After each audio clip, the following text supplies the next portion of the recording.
इसमें हमारे लिए सबक है, गाइडेंस है और रहनुमाई का सामान है।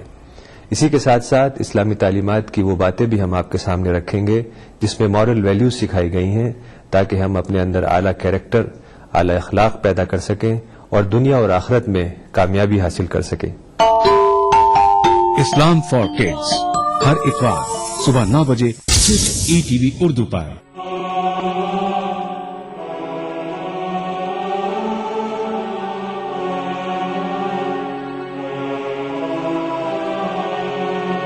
सब कहाँ कुछ लालाओ गुल में नुमाया हो गई,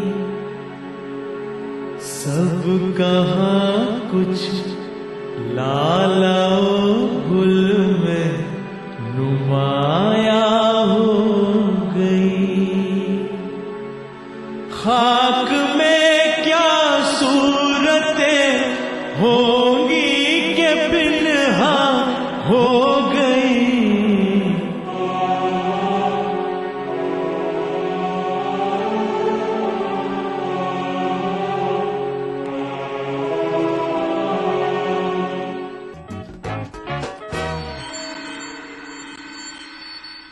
ब्रेक के बाद एक बार फिर इस्तकबाल है आप सभी का प्रोग्राम अक्सर रसोई में, और मैं लेकर आई हूं आपके लिए दूसरी रेसिपी जिसका नाम है लाहौरी फिश कबाब।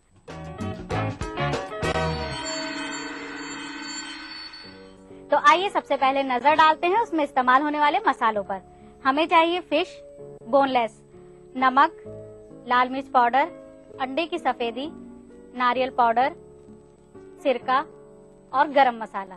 तो आइए शुरू करते हैं इसको बनाना। सबसे पहले हम फिश लेंगे, फिर उसमें अपने जायके के मुताबिक नमक डालेंगे,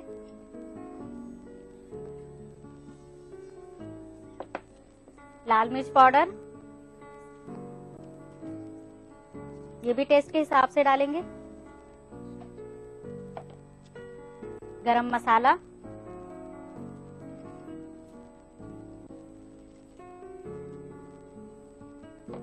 और सिरका। सिरका इसमें जामन का लेंगे जो व्हाइट वाला होता है।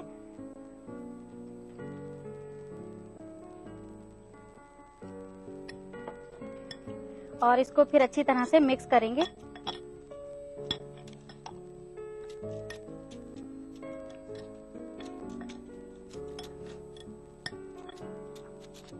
मिक्स करने के बाद नाजरीन, ये फिश हमें 1 से 1.5 घंटे फ्रिज में रखनी है मैरिनेट होने के लिए, ताकि इसका जो मसाला है वो इसके अंदर अच्छी तरह से जज्ब हो जाए।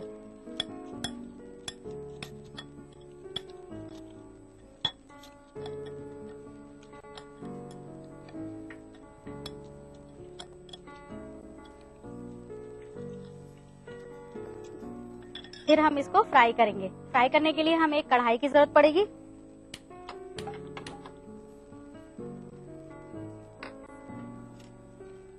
फिर ऑयल डालेंगे,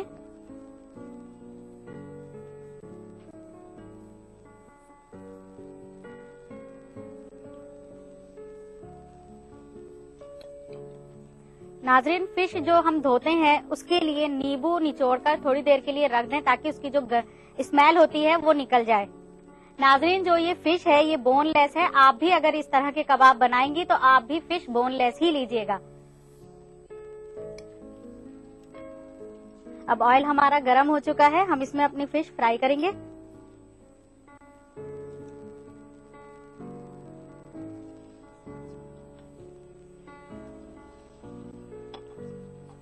फिश के जो है पतले पतले पीस होने चाहिए और लंबे।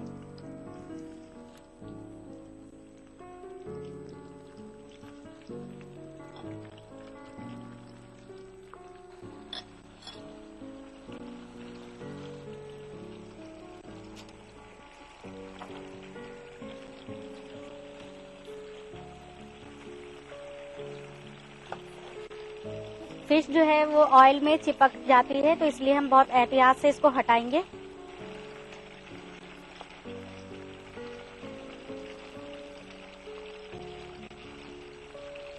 और इसमें ज्यादा चमचा नहीं चलाएंगे क्योंकि इसका जो मसाला है वो हट जाने का डर रहता है। नाज़रीन, मछली जो है वो सेहत के लिए बहुत मुफीद होती है क्योंकि इसमें विटामिन ए पाया जाता है। ये आंखों के लिए भी बहुत अच्छी होती है और स्किन के लिए भी और बालों के लिए भी। लेकिन कुछ लोग इसको कांटे की डर से नहीं खाते हैं, लेकिन अगर आप इसके कांटे पहले ही निकाल दें तो आपके लिए ये एक बहुत अच्छी ग़िज़ा साबित होती है।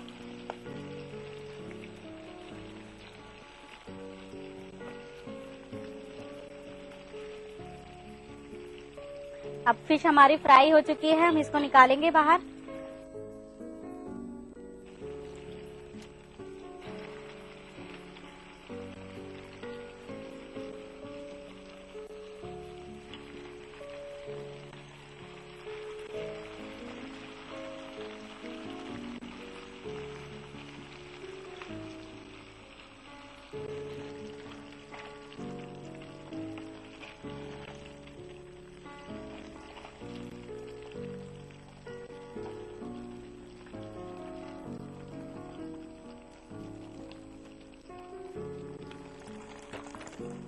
अब हम एक दूसरी प्लेट लेंगे, उसमें नारियल पाउडर डालेंगे।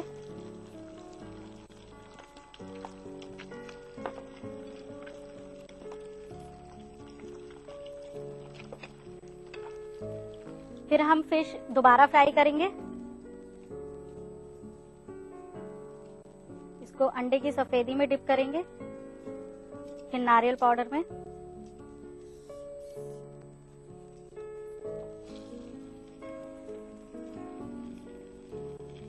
इसको एक एक करके करना है फ्राई। फिर जब ये दोनों साइड से फ्राई हो जाएगा पीस, तो हम इसको निकाल लेंगे।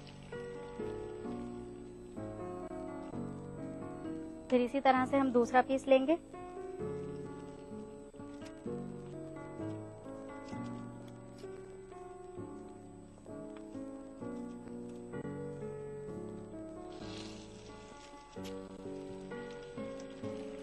बहुत एहतियात से इसको पलटना है।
सर्व करने के लिए एक सर्विंग प्लेट लेंगे और गार्निशिंग के लिए नींबू और टमाटर।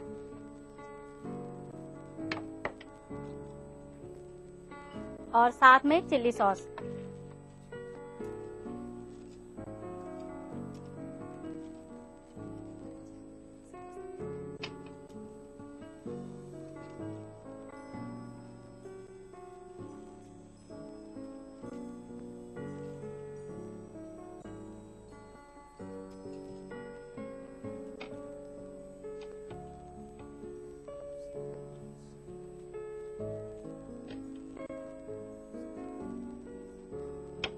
टमाटर की हम बाउंड्री बनाएंगे।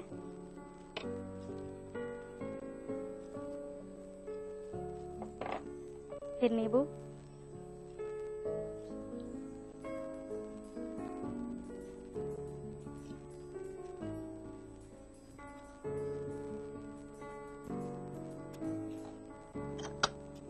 तो नाजरीन बनकर तैयार है हमारे लाहौरी फिश कबाब। और मुझे उम्मीद है कि ये आपको जरूर पसंद आए होंगे और आप इनको ट्राई भी करेंगी। तो इनको आज ही बनाने के लिए नोट कीजिए इसकी रेसिपी। लाहौरी फिश बनाने के लिए चाहिए बोनलेस फिश, लाल मिर्च पाउडर, चिली सॉस, विनेगर, नमक, कोकोनट पाउडर, अंडे, तलने के लिए तेल। लाहौरी फिश बनाने का तरीका।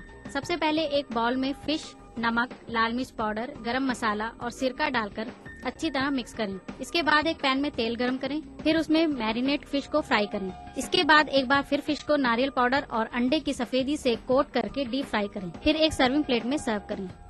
नाज़रीन, अगर आप भी बनना चाहती हैं मेरे शो का हिस्सा तो देर किस बात की, जल्दी से भेजिए एक अच्छी सी रेसिपी। अगर वो रेसिपी होती है सिलेक्ट तो आपको भी मौका मिलेगा मेरे साथ मेरे किचन में अपनी रेसिपी बनाने का। तो इसके लिए नोट कीजिए हमारा पता। हमारा पता है अक्से रसोई 2E/12 3rd floor, Jhandewalan extension, new Delhi 110055। हमारा ईमेल आईडी है responseurdu@etv.co.in। तो नाजरीन, अब वक्त हो चला है आपसे इजाजत लेने का, इस वादे के साथ कि फिर मिलेंगे कुछ नई रेसिपीज के साथ। तब तक के लिए खुदा हाफिज।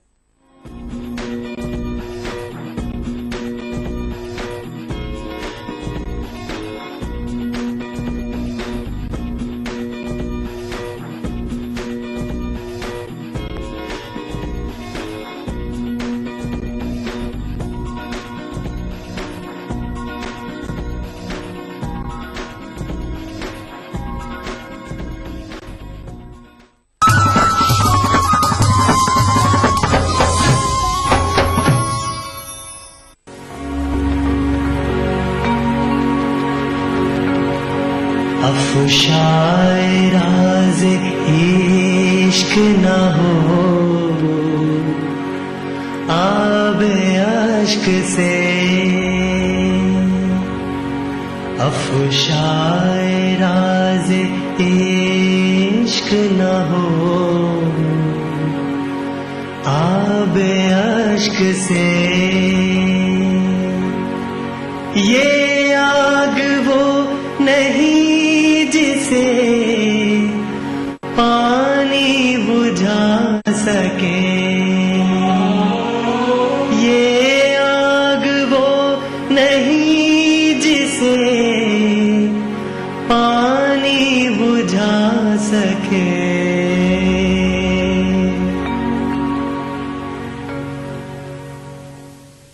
अदा करूं नमाज मस्जिद हराम में, ऐसा दिन आए मेरे अल्लाह, ये सादत मेरे हिस्से में एक दिन आए।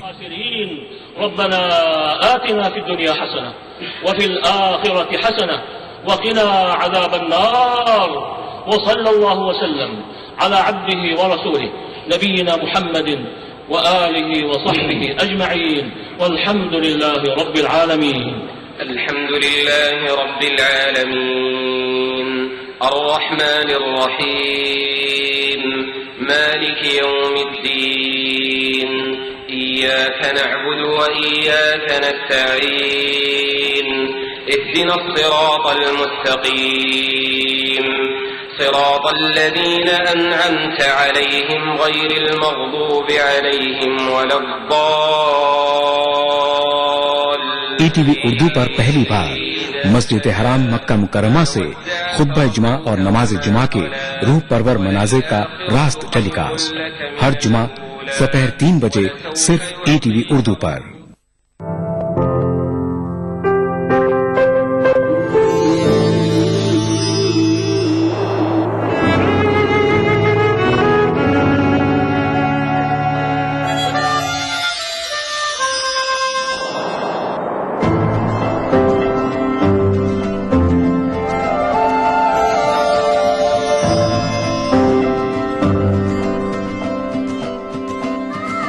नए एहसासों से जुड़े नए रिश्ते बिखेरेंगे रंग। जिंदगी लाइव सीजन 5 इतवार दोपहर 12 बजे और शनिचर दोपहर 12:30 बजे।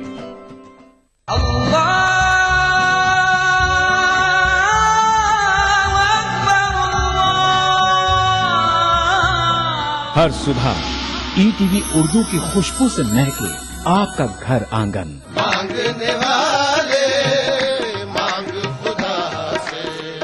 रूहानी कैफियत से सरशार कव्वालियों का हसीन गुलदस्ता प्रोग्राम महफिल समा रोजाना सुबह 4:30 बजे। कुरान हमें एक बहुत बड़ी चीज देता है, वो एक करिश, हौसला। पुर उम्मीद जिंदगी का सफर प्रोग्राम रहनुमाए जिंदगी, हर पीर ता जुमेरात सुबह 5 बजे।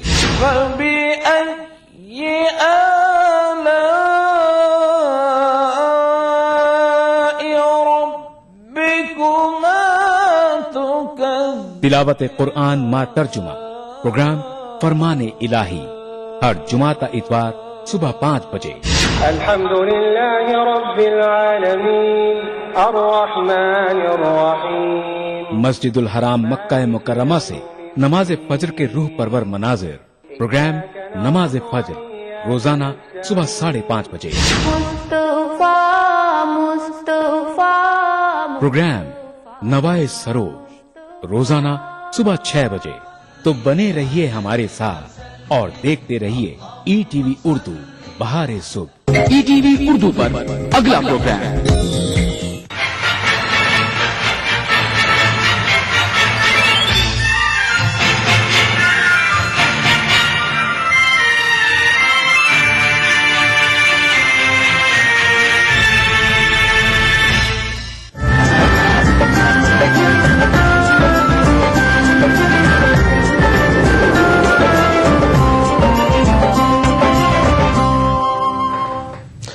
नाज़रीन, ETV उर्दू न्यूज में आपका खैर मकदम है। आप देख रहे हैं खास बात। सबसे पहले नजर हेडलाइंस पर।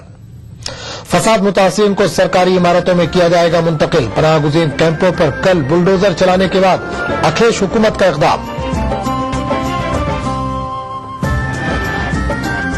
महाराष्ट्र में असातिज़ा के अक़लियती इम्तिहान टेट के सवालिया पर्चों में कई गलतियां, टेट उम्मीदवारों को दुश्वारियों का सामना। हैदराबाद में मनाया जा रहा है सरोजा जश्न खुसरो, हजरत अमीर खुसरो के कारहाय नुमाया को किया जा रहा है याद।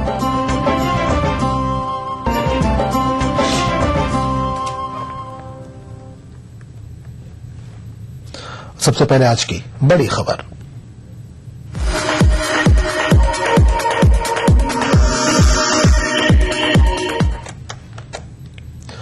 मुजफ्फरनगर के राहती कैंपों में खुशी के फूल खिल रहे हैं।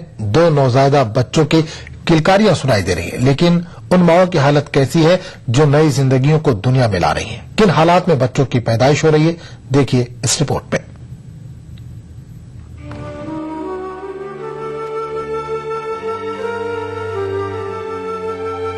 कायनात के मालिक ने नई जिंदगी को दुनिया में लाने की कुव्वत सिर्फ और सिर्फ खातून को बख्शी है। कुदरत की ये एक ऐसी नेमत है जो कि हर खातून के लिए दुनिया का सबसे बड़ा एहसास है। लेकिन मुजफ्फरनगर के लुई कैंप में कुदरत का ये इनाम ममता की मारी माँ के सब्र तहम्मुल का ही इम्तिहान ले रहा है। गमों से निढाल मुतासिरीन के कैंपों में खुशियों के फूल खिल रहे हैं, नई किलकारियाँ सुनाई दे रही हैं। लेकिन एक माँ के लिए इससे बड़ा मलाल और क्या होगा कि वो अपने लख्त जिगर को खुले आसमान के नीचे कड़ाके की सर्दी में पनाह गुज़ीर कैंप में रखने पर मजबूर है। हाँ, परी आई है भैया, इसके बिना तो बहुत वो थे हम जी। आई है और इसको अच्छे से पालेंगी? हाँ, अच्छे से पालूंगी, अच्छे तरीके से नहीं रहेंगी। देखो भैया, जहाँ कहीं अपना ठिकाना होगा। देखो अब तो कुछ हुआ ही नहीं। लेकिन कहीं न कहीं खुशी लेकर आएगी बिटिया? क्या खुशी लेकर आओगे जी? घर से घर होगे जी, कुछ नहीं रहा घर में। बताओ ना, थोड़ा का घर में कारोबार छोड़कर यहाँ का। तो क्या लगता है कि यहाँ पे कितनी तकलीफ हो रही है और परेशान बच्चे को पालना कितना मुश्किल है? आज अब तो पूरा पालना मुश्किल है। आज आता नहीं, यहाँ कुछ मदद नहीं हो रही सरकार की, उतनी कुछ नहीं। घर तक घरे हो गए। बताओ, जड्डे पड़े ना सर्दी में, खाने को नहीं, पीने को नहीं, कुछ नहीं। कितने दिन की? जी आज 5 दिन की होगी। रिलीफ कैंपों में जच्चा माओं के अलावा कई ऐसी हामिला खवातीन हैं जिनकी बच्चों की दुनिया में आमद से पहले ही मौत का साया मंडरा रहा है। रिलीफ कैंपों में लगे तिब्बी कैंपों की रिपोर्टों पर अगर गौर किया जाए तो 80% से ज्यादा खवातीन एनीमिया से मुतासिर हैं। ज्यादातर खवातीन का हीमोग्लोबिन खतरनाक हद तक कम है। इसके अलावा अदम ग़िज़ाइयत के आसार बच्चों में नुमाया है। इन सब के बावजूद राहती कैंपों में नई किलकारियां ममता की मारी इन माओं को तस्कीन तो पहुंचाती है, लेकिन दूसरे ही लम्हे इनकी मुस्कुराहट अचानक गायब भी हो जाती है। इन्हें हर वक्त ये फिक्र लाख रहती है कि इन शेरख्वारों की वो परवरिश करें तो कैसे। कई ऐसी माएं हैं जिनके शौहरों ने अपनी बीवी के जेवरात बेचकर रकम का इंतजाम किया। जी बिटिया को 5 दिन हो गया आज, और देखो खुशी भी है जी, ऐसी बात तो है नहीं, जिसको बच्चा होता खुशी होती है तो। और जी इधर कैंप में हम लोई कैंप में, और इधर हमें तो पता है जी पहाड़ कैसा है, वो निकल रहा कैसा नहीं है, ठंडे है, और बच्चे को दूध नहीं है, और जी बहुत ज्यादा परेशानी है। वो तो जी पालने को तो देखो कुदरत वाला पालता है, वो तो इंसान के तो बस का नहीं, अल्लाह के हाथ है। बच्चा दो का लड़की हो, 2 का बच्चे हो लिए, यहाँ से सहूलियत कुछ मिली नहीं। और जिसका लड़की हुई यहाँ से भी गए, इनको जो एक जच्चा है बेचारे को, जब इसे कुछ मिला नहीं, ये अपने घर वाली की चीज रख के जब अपनी औरत का खाने के लिए लाया, इस बहू का लड़की हुई थी इसके, कमेटी वाले के दौरे भी भागा, कमेटी वाले ने ये कह दिया कि हम क्या कर सके, इसे कोई पैसा नहीं मिला। और जी जब ये अपनी घरवाली की चीज रखकर मेरे सामने ये लड़का जब अपनी बहू का थोड़ा बहुत जो भी खिलाया होगा बेचारे ने वो दिया इसको।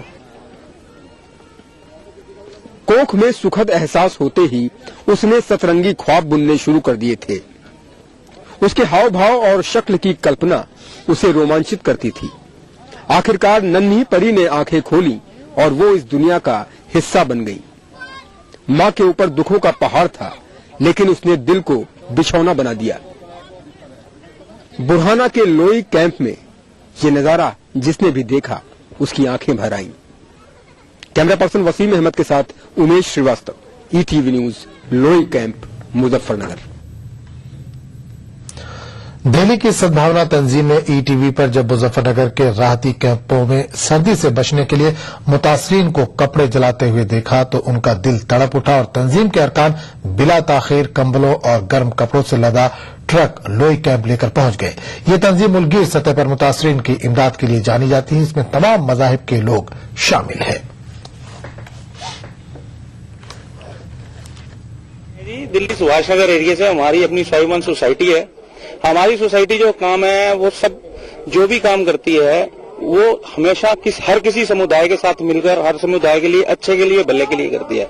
चाहे वो गरीब लड़कियों की शादी का काम हो, जैसे अब यहाँ के ये कपड़े एकत्रण और वितरण का काम किया हमने, जो न्यू कंबल हैं सब हैं उसमें। इस तरह के कोई ना कोई कैंप्स हम लगाते रहते हैं। तो हम उनके लिए एक गाड़ी कपड़ा भर के लाए हैं, जिसमें कंबल्स भी हैं, ब्लैंकेट्स भी हैं, बच्चों के बड़ों के सबके कपड़े हैं।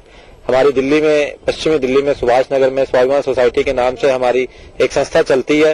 उस संस्था के माध्यम से हम सभी मिलकर ये प्रयास कर रहे हैं कि हम जितनी उनकी तकलीफ दूर कर सकें, और इस कार्य को हम उनकी तकलीफ को दूर करने के लिए सभी भाई मिलकर आज यहाँ पर इस कैंप में आए हैं। हम लोगों की कोशिश ये है, बल्कि ये जो स्वाभिमान सोसाइटी है ये पूरे इलाके में और ऑल इंडिया पैमाने पे जहाँ भी किसी तरह की कोई सूरत हाल इस तरह की बात होती है तो स्वाभिमान सोसाइटी का ये एक मुकम्मल तारीख रही है कि हमेशा ये जो है वहां पहुंचती है। उसमें ये नहीं देखा जाता कि आखिर पीड़ित लोग कौन है, चाहे वो मुस्लिम समुदाय के हो, हिंदू हो, सिख हो, ईसाई हो, किसी के ऊपर भी मुसीबत आती है तो ये पूरी टीम जो है वहां पहुंचती है। वहां पहुंच करके इस तरह का जो है रिलीफ का काम करती है। ये कंबल इधर लो, ये ऊपर वाला।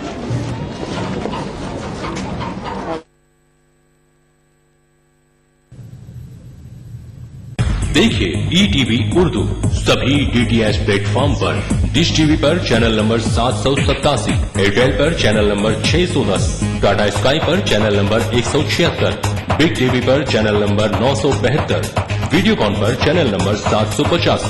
देखिए आपका अपना चैनल और भी बेहतर क्वालिटी में।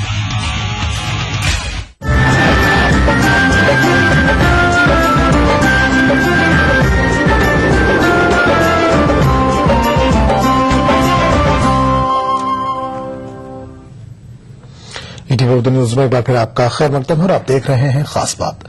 मुजफ्फरनगर के राहती कैंपों की सच्चाई ईटीवी ने पेश की तो उत्तर प्रदेश हुकूमत हरकत पे आ गई। अब हुकूमत मुतासरीन को सरकारी इमारतों में मुंतकिल करने की बात कर रही है, लेकिन इन सब के दरमियान वो इलाका जहां से फसाद का आगाज हुआ था आज पूरी तरह से पुरसुकून है। लोग मिलजुल कर यहां जिंदगी गुजार रहे हैं। इन तमाम बातों का अहाता किया हमारे नुमाइंदे उमेश और उनके माविन दिनेश पवार ने। मुजफ्फरनगर के लोई कैंप में दंगा पीड़ितों का दर्द आपने देखा। शामली के मलकपुर कैंप में दंगा पीड़ितों की जो पुकार है वो आपने सुनी। इसके अलावा कई ऐसे शिविरों में भी गए जो सरकारी आंकड़ों में है ही नहीं। वहां किस तरह से हजारों लोग विस्थापित शरणार्थी की तरह रह रहे हैं, उनकी आवाज भी आपने सुनी। हमारी खबर के बाद, ईटीवी की बड़ी खबर के बाद सरकार जागी। उम्मीद करते हैं कि सरकार जल्दी ही हकीकत में अपने बयानों को लाएगी। मुजफ्फरनगर के हालातों को बहुत करीबी से देख रहे हैं हमारे सहयोगी बिनेश पवार। उनसे बात करते हैं कि उन्होंने क्या महसूस किया। विभिन्न शिविरों में हम लोग गए, लोई कैंप में गए, और जिस तरह से महिलाओं की खासतौर पर हालत है, बच्चों की जिस तरह से हालत है, कुपोषण का शिकार हो रहे हैं बच्चे, महिलाएं अनीमिया और हीमोग्लोबिन की कमी का शिकार हो रही हैं, कितना गंभीर है ये? बिल्कुल, निश्चित तौर पर जो राहत शिविर हैं वहां पर बीमारियां, भिन्न प्रकार की बीमारियां तो पनप ही रही हैं। जिस प्रकार से बच्चों के मरने का मामला सामने आया और अचानक केंद्र सरकार की तरफ से भी अन्य टीमें भेजी गई, बाल आयोग भेजा गया, अन्य सभी तरह से जांच कराई गई। यहाँ मुजफ्फरनगर की बात करें तो प्रशासनिक स्तर पर एक टीम बनाई गई जिसने पूरी जांच की और जांच के बाद पाया कि हाँ, निश्चित तौर पर बच्चे मरे हैं। लेकिन बड़ा बेतुका बयान दिया गया अधिकारी की तरफ से, वहीं उस बयान का भी विरोध हुआ। और जो मुख्यमंत्री अखिलेश यादव, उन्होंने भी तल्ख तेवर में कहा कि कोई भी अधिकारी इस तरह के बयान न दे। यानी कि साफ तौर पर जो यहाँ के राहत शिविर हैं, वहां की पीड़ा निश्चित तौर पर उनसे बेहतर कोई नहीं जान सकता। बाहर दूर रहकर बयानबाजी करना बेहद आसान है और दावे करना भी आसान है, लेकिन जमीनी हकीकत को कोई नहीं छुपा सकता। जिस प्रकार जब ईटीवी ने जमीनी हकीकत को दिखाया और जब ईटीवी ने लगातार दंगा पीड़ितों के दर्द भरी दास्तान सुनाई, उसके बाद शायद सरकार जागी। हाँ, निश्चित तौर पर जिस प्रकार से मुजफ्फरनगर में लगातार कहा जा रहा था कि यहाँ पर एक ही राहत शिविर कैंप चल रहा है, लेकिन ईटीवी की टीम उस छुपे हुए राहत शिविर को भी ढूंढ निकालने में कामयाब रही। जोला राहत शिविर में जहाँ ईटीवी की टीम पहुंची, वहां हजारों लोग वहां रह रहे हैं, झोपड़ियां बनाकर रह रहे हैं, पीड़ित वहां रह रहे हैं, लेकिन सरकारी आंकड़ों में उसका नामो निशान तक नहीं है। यानी कि कहीं न कहीं छुपाने का प्रयास कर रही है। इन पीड़ितों को मदद करने के बजाय इनको छुपाने का प्रयास कर रही है, सरकार हो या जिला प्रशासन हो। यानी कि कहीं न कहीं इसमें सबसे ज्यादा जिम्मेदार जिला प्रशासन है, जो कि सरकार से तमाम यहाँ की सच्चाई छुपा कर रख रहा है। 4 महीने हो गए हैं, 125 दिन के करीब होने को आए हैं, और ऐसे में लगातार जिस तरह से उसी तरह से टेंट्स में ही और इन सर्द रातों में जहां आदमी रजाई के बाहर भी हाथ नहीं निकाल पाता है, ये लोग जिस तरह से जिंदगी जी रहे हैं, जो तस्वीरें हम लोगों ने देखी हैं, वो यकीनन सरकार तक जब पहुंची तो उनकी आंखें खुली, प्रशासन की भी आंखें खुलनी चाहिए। निश्चित तौर पर बिल्कुल उमेश जी, आपने भी देखा जिस प्रकार से राहत शिविर कैंपों में बच्चे किस तरीके से कपकपाती ठंड में रहने को मजबूर हैं। हम लोग घरों में रहकर भी रजाई से हाथ बाहर नहीं निकाल पाते, लेकिन उनकी ऊपर देखिए किस तरीके से ये रात जो आंसुओं से भरी ये रात होती है, ओस की आंसुओं से वो पूरी रात बैठ करके बिताते हैं किस तरीके से इस कड़कड़ाती ठंड में। तो निश्चित तौर पर उन पर जो बीत रही है वो ही जानते हैं, उससे बेहतर और कोई नहीं जानता। क्या सुझाव देंगे आप सरकार को और जिला प्रशासन को कि क्या होना चाहिए, कैसे इस दर्द को खत्म किया जाना चाहिए? जिला प्रशासन को सबसे पहले जितने भी पीड़ित हैं इनको कहीं ऐसी जगह शिफ्ट कर देना चाहिए जहां पर पक्के मकान हो, सरकारी स्कूल हो या धर्मशालाएं हो, कहीं ऐसी जगह शिफ्ट करना चाहिए। उसके बाद जिस प्रकार से उनकी मांगे हैं और जो वो चाहते हैं, विस्तार पूर्वक उनसे वार्ता करनी चाहिए और पूरा इनको सर्वे कराना चाहिए कि आखिर जिस प्रकार से पीड़ित वहां रह रहे हैं, वो कह रहे हैं हमको मुआवजा नहीं मिला, हमको मदद नहीं मिली, कि आखिर उनको मदद मिली भी है या नहीं। तो वो पूरा सर्वे हो, पूरा कागजों में रिकॉर्ड के तौर पर आए और उनको मदद मिले, और उसी अनुसार धीरे धीरे जो परिवार जिनको मदद मिलती रहे उनको वापस भेजा जाए, ताकि जो कैंप है, जो मुजफ्फरनगर, जो आजाद देश में इस प्रकार से मुजफ्फरनगर में एक अजीब सी स्थिति उत्पन्न हो गई है। एक बवाल हुआ, बवाल के बाद दंगा हुआ, दंगे के बाद 125 दिन बीत चुके हैं, लेकिन आज भी दंगों का दंश झेल रहे हैं वो लोग राहत कैंपों में रहकर। आप कल बात कर रहे थे कि जहां से इस दंगे की बुनियाद पड़ी थी, जिस तरह से वहां कवाल गांव में, वहां की क्या हालात है? ये बिल्कुल हैरान करने वाली बात है। वाकई जहां से शुरुआत हुई थी मुजफ्फरनगर में दंगों की, यानी कि कवाल गांव से, उस कवाल की अगर बात करें तो आज वहां हिंदू, मुस्लिम, सिख, ईसाई सब लोग, जितने भी वहां जात बिरादरी के लोग हैं, सब बोल चुके हैं और बहुत प्यार और अमन से वहां रह रहे हैं। लेकिन वो दंगों का दंश वो पहुंच चुका है राहत शिविरों में, जहां हजारों परिवार अपनी मजबूरी की जिंदगी जीने को मजबूर हैं। अब जिला प्रशासन को उनके लिए कोई ना कोई सवाल उठता है, जब कवाल में सब लोग एक साथ रह सकते हैं, जहां पर इस बवाल की शुरुआत हुई थी, तो आखिर जो राहत शिविर में जो पीड़ित रह रहे हैं, जो उनका कहना है कि वो अपने गांव नहीं जाएंगे, एक कवाल एक मिसाल बन गया। बिल्कुल कवाल मिसाली बन गया है, क्योंकि जिस प्रकार से एक विवाद हुआ, एक हत्या के बाद ये मामले की शुरुआत हुई और उसके बाद पूरा मुजफ्फरनगर जल उठा, लेकिन आज कवाल में जिस प्रकार से अमन, चैन और प्यार वहां